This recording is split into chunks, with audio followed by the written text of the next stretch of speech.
Leeds City Council is the local authority, or if you like, the local government that serves the UK's third largest city. As a city, Leeds has a population of around 800,000. We employ around 14,500 staff, and a similar number again that work in our primary and secondary schools across the city. I think because of the diversity of the services that we run, therefore our workforce is very diverse as well in terms of the different occupational groups that we employ, but also the demographic of the workforce. As a city, we have, I guess, two key digital related themes and focuses. So the first is very much about a shared city digital platform, really with the idea being that all of the public services across the city have a common technical architecture. So it's very much an integrated public service. Often the kind of phraseology we use is the idea of a smart city ecosystem, where our tech and our systems and our digitalization join up all of the various different services that we run, whether that's housing, transport, air quality, street lighting and the like. The second key issue that we get very much involved in is the idea of digital inclusion. And we do, as a city and as an organisation, have a 100% digital goal and theme. So what we know as an organisation and as a city, probably around 1 in 5 people in the city don't readily have access to the same services that everybody else does. And therefore that population of staff and population of our communities therefore can't readily do the kind of things that we take for granted. So pay bills online, apply for jobs, check the days that their bins need to be collected, or use social media to gain information. And one of our key drivers is obviously to reach 100% level where every member of our workforce, but equally every member of our community, does have that easy access to digitalisation. So our key goal, therefore, is to sort of drive up that digital literacy across the workforce in the city. So what does that mean for us in HR? As you can imagine, therefore, we have, of course, got a very strong development and skill capability issue to tackle. So obviously we are really focused very much on ensuring that our workforce do have the digital skills and the capabilities to comply and work towards that city-wide agenda. So there's a development and skills intervention for HR. I think the second big issue that we have to focus on is the idea of service redesign. So when adapting and changing our services to make sure that they are digital friendly, that they embrace technology, obviously that can result in quite a lot of service redesign, a lot of job redesign. And as you can imagine, therefore, our role in HR is to support that agenda. So there's a really strong change management piece attached to that issue. I think the other big role that HR plays in terms of that digital agenda across the city and organisation is really responding, I guess, to that pace of change. So as we know, digitalisation is moving at great pace and is really playing a significant role across a lot of the organisation and the city. And therefore we play a key role, I think, in communicating and engaging with our workforce and with our members of our community to really explain, to engage, to empower individuals to get involved in that. So very strong engagement and communication piece. And I guess perhaps the final thing I would say in terms of the role that we play in HR is really relating back to this issue about this smart integrated ecosystem.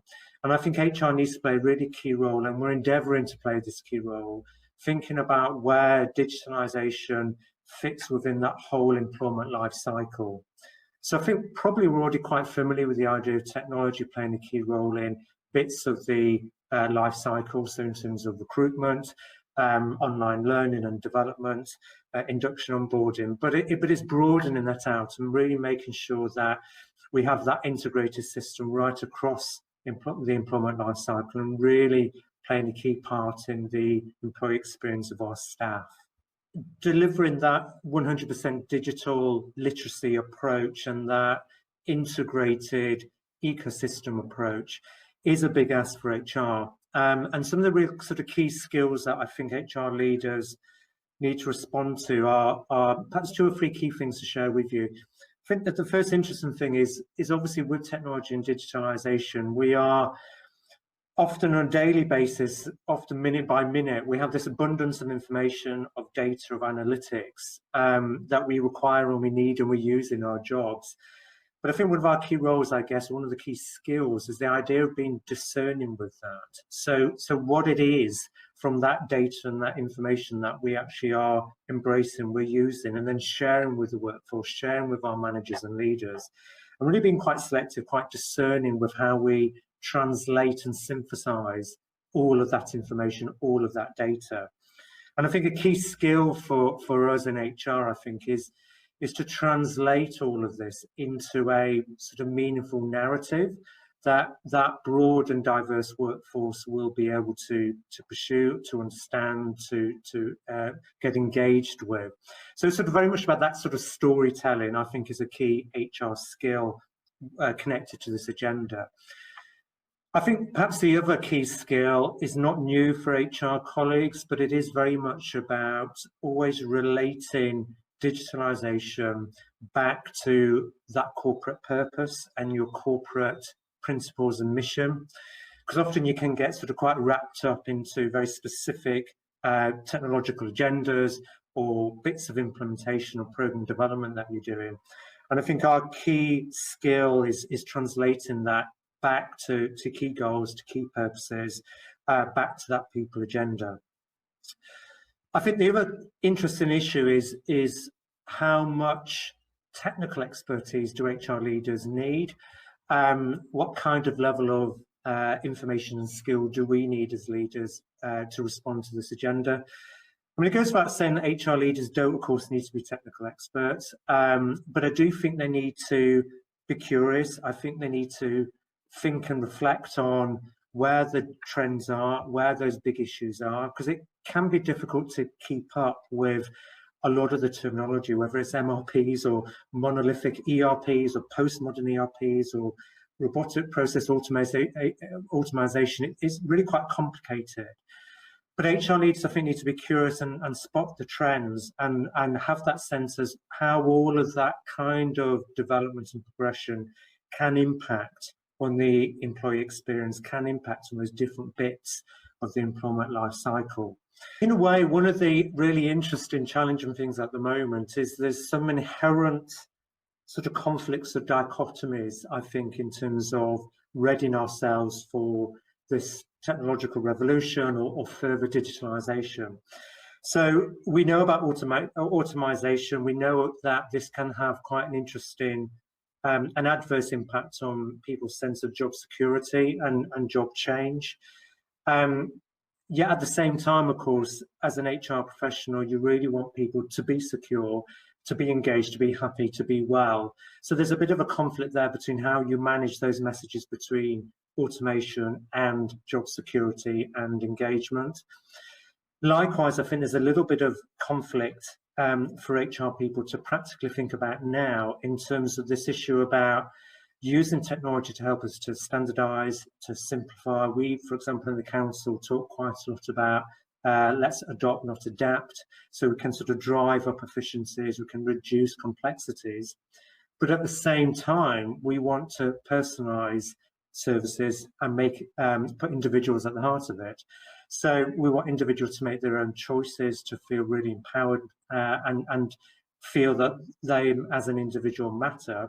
So how does personalization conflict with standardization? And that's sort of an inherent conflict, and HR, I think, need to work through that. And I think perhaps the other interesting challenge or issue for us to think about now quite seriously is this issue about the pace of technology, the pace of change in terms of digitalization. And that pace can put pressure on the workforce, put pressure on managers and leaders expecting to respond and adapt quickly to that, and using that to sort of drive up their productivity and efficiencies. But at the same time, we know that can put a lot of pressure on people's health, their well-being, their workload. So again, that can be a little bit of a challenge and a pressure, and I think HR needs to quickly think about how we manage that. What's always key with this is to ask individual members of staff, our managers and our leaders, what it is that they think will help them deliver their job in a stronger, better way, and help their experience of being a member of staff feel richer, more engaging. So rather than just assuming that an IT director and HR director has the answer, is to actually invite people to tell us what they think will make the difference. Because it always amazes me actually that quite a lot of that technological advancement is coming from lots of different sources, lots of different individuals. It's that kind of open source approach. So I think the key thing is to always invite and ask people what will make the difference for them, and then using that to guide that direction of travel for the organisation.